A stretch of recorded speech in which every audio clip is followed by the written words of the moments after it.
www.kpu.go.id dan nanti tinggal memasukkan NIK, nomor induk kependudukan dari KTP-nya masing-masing.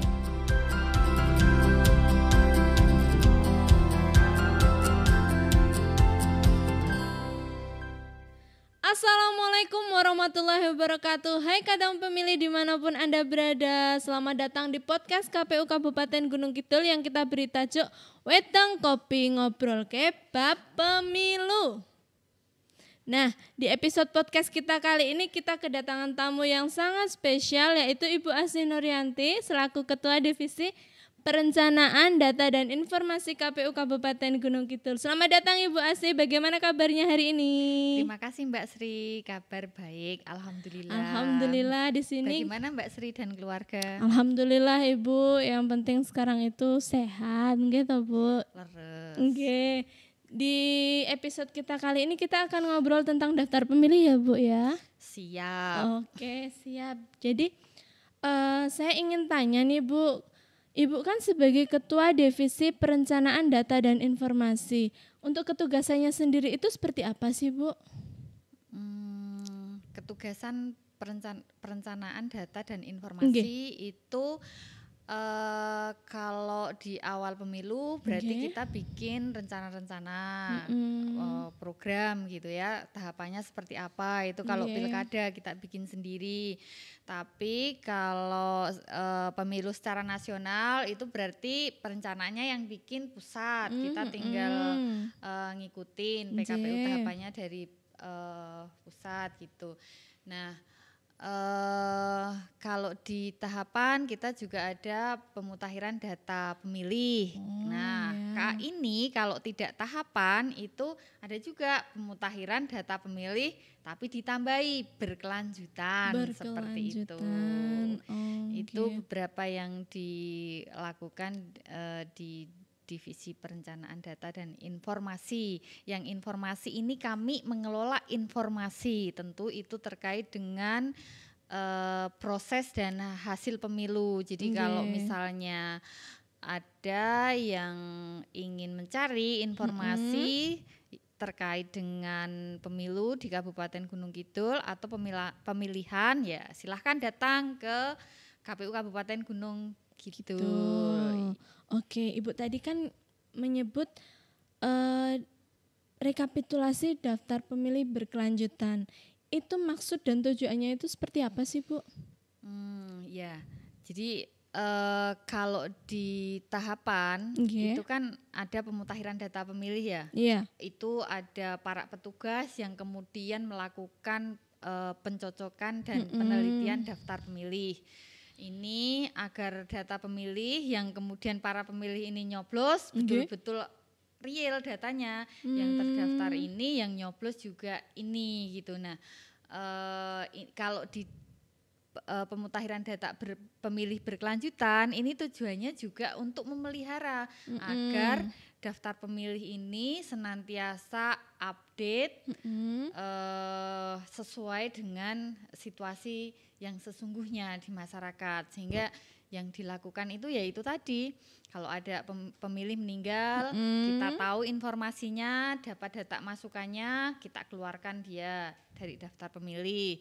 Kalau ada pemilih baru masuk ke KPU Kabupaten Gunung Kidul dilaporkan, itu berarti ini adalah bahan untuk memasukkan ke dalam daftar pemilih. Jadi tujuannya itu untuk pemeliharaan daftar pemilih. Oh, nggih.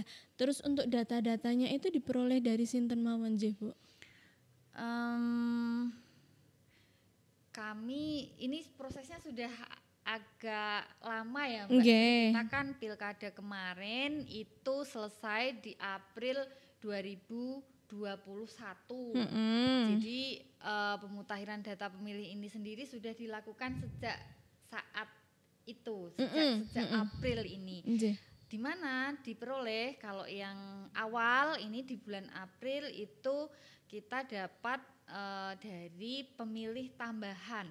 Pemilih tambahan, jadi mereka yang kemarin nyoblos di Pilkada 2020 tetapi sesungguhnya dia belum masuk daftar pemilih. Jadi dia on the spot pakai KTP hari H Oh, datang bisa. gitu kan. Ya, Nggih, karena nggih. mobilitas penduduk ini kan luar biasa Nggih, ya. nggih. Tiap hari ada yang datang, tiap hari ada yang Mm-mm. meninggal, tiap Mm-mm. hari ada yang pindah keluar Gunung Kidul. Nah, jadi harapannya daftar pemilih bisa mengikuti mobilitas Nggih, dari nggih. penduduk ini sehingga kemudian dapat tersedia daftar pemilih yang update. Oh, Itu tujuannya. awalnya diperoleh dari DPTB. Mm-mm. Nah, atau daftar pemilih tambahan. Nah, ini yang berikutnya nih, ini diperoleh tentunya dari masukan. Mm-mm. Karena pemutahiran data pemilih berkelanjutan ini kan on the spot. Jadi KPU ini tidak punya lagi PPDP, tidak punya petugas-petugas yang kemudian melakukan pencoklit langsung ke lapangan gitu. Sehingga ini adalah kerja-kerja on the spot, KPU menerima data masukan. Nah, dari mana diperoleh? Ini selama ini yang sudah terjadi itu dari masyarakat secara perorangan ada ngasih masukan. Kemudian dari lembaga-lembaga yang memang memiliki data yang bisa dimanfaatkan oleh KPU secara lebih lanjutnya. Ada dari Kementerian Agama, ada dari Dinas Sosial, ada dari Balai Dikmen Pendidikan Menengah yang membawahi SMA, SMK seluruh Gunung Kidul. Kemudian juga atas kerjasama dengan Dukcapil gitu untuk verifikasinya atau sanding datanya.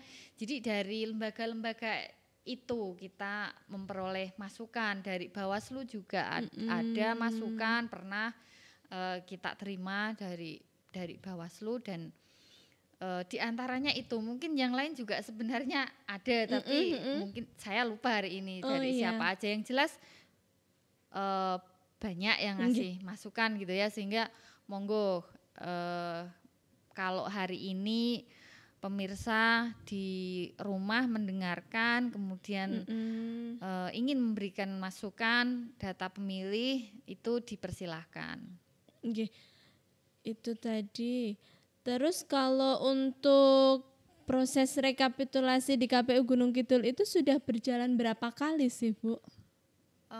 Kita itu mulai, tadi saya katakan kita mulai April ya. Dan kita alhamdulillah ini sudah konsisten setiap bulan berapapun masukan itu terus, yang Bu? kami terima. Ya, ini terus setiap bulan kita update data biasanya di akhir bulan. Ini kalau dari April berarti kalau sampai sekarang berarti sudah 10 bulan. Ya, kurang lebih 10. Kalau yang Februari ini kebetulan belum Mbak Sri, belum. Ya, jadi masih direncanakan hari Jumat besok. Mungkin kenapa yang Februari belum, itu kendalanya apa, Bu? Oh, tidak ada kendala. Jadi memang untuk memberikan waktu kepada siapa saja untuk memberikan masukan, ini kami memang biasa pleno rekapnya itu di akhir bulan. Begitu. Jadi bukan karena ada kendala ya, Bu ya. Lah untuk mendukung pemutahiran data pemilih berkelanjutan itu kira-kira sinten mawon sih, Bu, yang bisa ikut berperan dan berpartisipasi di dalamnya itu? Kalau soal itu yang ngasih masukan tadi udah saya sebutin Ibu sebutkan tadi. Mereka lah kemudian yang berperan gitu karena yang ternyata memiliki data-data penduduk itu ya lembaga-lembaga yang saya sebutkan tadi itu. Ada Kementerian Agama, Kabupaten Gunung Kidul, ada Balai Dikmen, ada Dinas Sosial. Kalau Dinas Sosial ini terkait dengan data-data warga Gunung Kidul yang disabilitas yang mereka miliki gitu. Jadi kita cocokkan nih Mbak Sri, KPU data disabilitasnya seperti apa, Dinsos seperti apa. Nah, ini kemudian yang kita pergunakan. Nah, terus kalau sebagai masyarakat umum, Bu, itu biar bisa ikut berpartisipasi itu seperti apa? kalau untuk bisa berpartisipasi di dalam daftar pemilih ini sebenarnya bisa dari hal yang sangat mudah. Sangat mudah. Jadi KPU RI itu sudah mengembangkan aplikasi ya, Lindungi Hak Pilihmu. Jadi kepada warga masyarakat silakan berpartisipasi dengan melakukan cek mandiri. Bagaimana ini? Nah, ini tinggal bisa masuk ke aplikasi ini lindungihakmu.kpu.go.id dan nanti tinggal memasukkan NIK, nomor induk kependudukan dari KTP-nya masing-masing, sehingga nanti bisa ngecek sudah terdaftar atau belum, dan ini bisa sampai ke TPS, ngecek sebenarnya TPS-nya berada di mana gitu. Nah, dengan sudah melakukan cek mandiri itu berarti sudah berpartisipasi, dan kalau kemudian nanti didapati ternyata belum ada ini di dalam aplikasi ini, namanya belum terdaftar, nah nanti silakan untuk lapor ke KPU Kabupaten Gunung Kidul. Jadi nanti kita akan masukkan ke dalam daftar pemilih berkelanjutan, dan ini juga tidak perlu datang ke sini. Kalau perlu ya Bu ya. Kalau untuk lapor ini silakan untuk cek melalui websitenya KPU Kabupaten Gunung Kidul. Ini juga mudah, tinggal ngetik KPU Kabupaten Gunung kita Kidul, googling itu nanti aja keluar. Nah, cari kemudian form masukan DPB-nya. Itu di sana sudah ada. Itu sudah dipermudah ya Bu sekarang itu. Nah, itu tadi kadang pemilih, kalian bisa ikut berperan dan berpartisipasi dalam daftar pemilih ini dengan cara yang tadi udah disampaikan oleh Ibu Asih. Baik Ibu, terima kasih karena telah berkenan hadir di podcast kita kali ini, dan sama-sama Mbak Sri. Semoga pelaksanaan rekapitulasi daftar pemilih dapat berjalan lancar dan sukses ya Bu ya. Amin. Nah, untuk kadang pemilih kalian bisa dapat langsung mengakses rekapitulasi daftar pemilih di medsos KPU Kabupaten Gunung Kidul. Oke kadang pemilih, sekian episode podcast kita kali ini. Jangan lupa like, comment, and subscribe, sangat kita tunggu. Silahkan tulis di kolom komentar apabila kalian menginginkan tema apa sih besok yang akan kita bawakan. Oke, sekian ya kadang pemilih. Wabillahi taufik wal hidayah. Wassalamualaikum warahmatullahi wabarakatuh. Terima kasih Bu Asih.